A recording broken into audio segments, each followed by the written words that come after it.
نبی اکرم صلی اللہ علیہ وآلہ وسلم نے غلام حضرت ابو ہریرہ رضی اللہ تعالی عنہ آپ فرماتے ہیں قال رسول اللہ صلی اللہ علیہ وآلہ وسلم من طلب الدنیا حلالا استعفافا عن المسألة وسعيا على أهله وتعطفا على جاره لقي الله تعالى يوم القيامة ووجهه مثل القمر ليلة البدر ومن طلب الدنيا حلالا مقابلا مفاخرا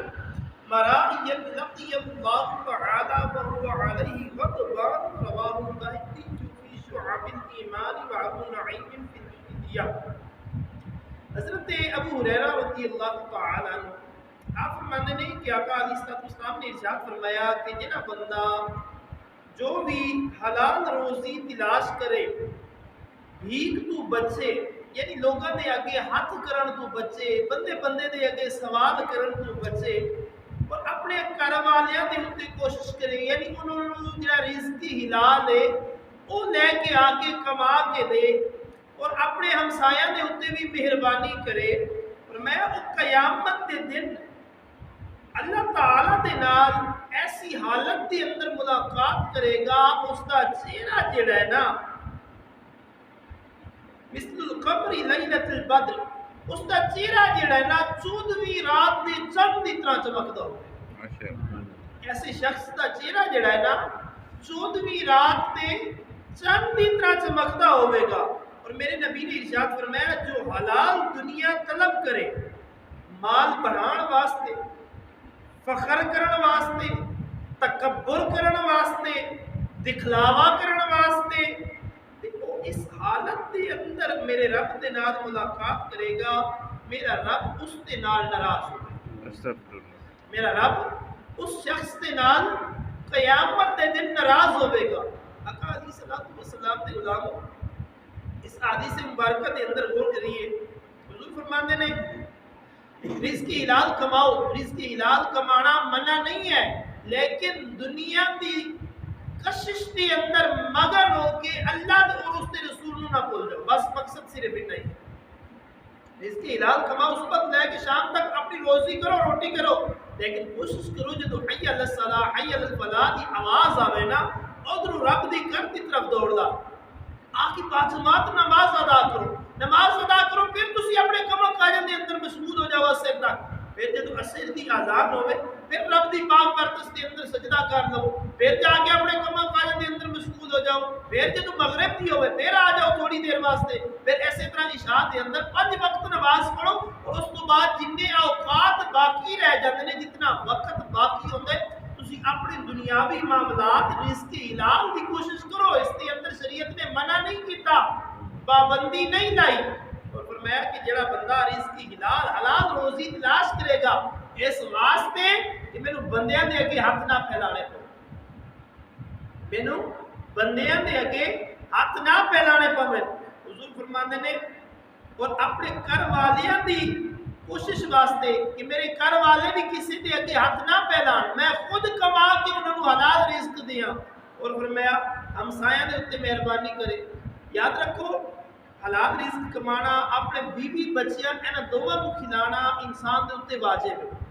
اور ہمسایاں دا خیال رکھنا ایک مستحب ہے. اگر اس دے کول ہے ہمسایہ تکلیف دے اندر ہے پریشانی دے اندر ہے اس کی مدد کر دے گا تے اللہ تبارک و تعالیٰ انہوں بے پناہ ثواب عطا فرمائے.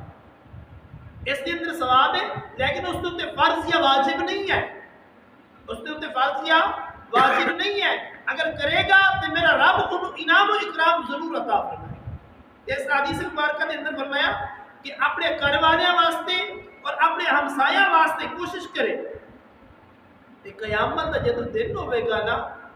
میرے رب دے نال ایسی حالت دے اندر اس کی ملاقات ہوئے گی اس کا چہرہ جڑا نا 14ویں رات دے چند دی طرح چمکدا ہوگا. یعنی حلال کمان تے حلال کھان والے دی بھی قیامت دن پہچان ہو جائے گی کہ کیڑے بندے نے جڑے حلال کما کے حلال کھلا کے حلال کھا کے آئے نے اور کیڑے بندے نے جڑے حرام کما کے حرام کھا کے حرام کھلا کے آئے. حضور نے فرمایا کہ اس شخص کا چہرہ جڑا ہے نا وہ 14ویں رات دے چند دی طرح چمکتا ہوئے گا، بالکل واضح ہوئے گا، اور اللہ تبارک و تعالی دے نال ایسی حالت دے اندر ملاقات ہوئے گی کہ میرا رب بھی اس دے اوتے راضی ہوگا، میرا رب بھی اس شخص دے اوتے راضی ہوئے گا۔ اور فرمایا دوسرا شخص جڑا دنیا طلب کرے یہ سوچ کے کہ میں بڑا مالدار بن جاؤں، میرے کو بہت ہی خزانہ کٹھا ہو جاؤں، فخر ہوئے، میں فخر کرا، تکبر کرا، میں آکھا کہ بس میں ہی آئی تھے جنہ پیسہ میرے کو نہیں، انہ دے کسے کو نہیں، اور میں وہ مال کٹھا کرے فخر کرن واسطے اور تکبر کرن واسطے، یا لوگاں نو وکھلاوے واسطے کہ دیکھو میں کیڑا ذمہ دار ہاں، میری کنیاں زمیناں نے، میری کنیاں گڈیاں نے، میرا کنا کاروبار ہے، میرا فلاں ہے، میرا فلاں ہے، لوگاں نو دکھلاوے واسطے۔ فرمایا ایسا شخص رب دے نال ایسی صورت دے اندر ملاقات کرے گا، میرا رب اس شخص دے نال ناراض ہوگا، میرا رب اس شخص دے نال ناراض ہوگا۔ آقا علیہ الصلوۃ والسلام دے غلاموں، دولت کماؤ منع نہیں ہے اسلام دے اندر، لیکن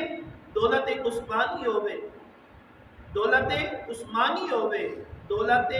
ابو جہل والی نہ ہو۔ جناب حضرت عثمان غنی رضی اللہ تعالی عنہ والی دولت ہوئے، حضرت ابو بکر صدیق رضی اللہ تعالی عنہ والی دولت ہوئے، نہ کہ عتبہ شیبہ اینا لوگوں والی دولت ہوئے، کیونکہ انہاں لوگوں نے اپنی دولت اسلام دے خلاف استعمال کرنے واسطے کٹی کیتی سی اور اپنا فخر تکبر بڑھان واسطے کٹی کیتی سی، لیکن جناب حضرت ابو بکر صدیق رضی اللہ تعالی عنہ نے، جناب حضرت عثمان غنی رضی اللہ تعالی عنہ نے اپنی دولت اس واسطے کٹھی کیتی سی کہ جدو اسلام نو دین نو ضرورت پینی ہے، سب تو پہلے اسی اپنا مال اپنی دولت لے کے آقا علیہ الصلوۃ والسلام دی پاک مقدس کے اندر پیش کریں۔ آپ نے دولت دیتی ہے، مال دیتی ہے، نیت یہ ہونا چاہیے کہ جدو اسلام نو ضرورت پوے گی، دین نو ضرورت پوے گی، کہ اسی اپنی دولت استعمال کریں۔ دعائے خالق کائنات مالک السماوات کا میں نے اسی سارے دنیا دے اندر رہتے ہیں، فکر آفت رکھنے دی توفیق عطا فرمائے۔ وما علینا الا البلاغ۔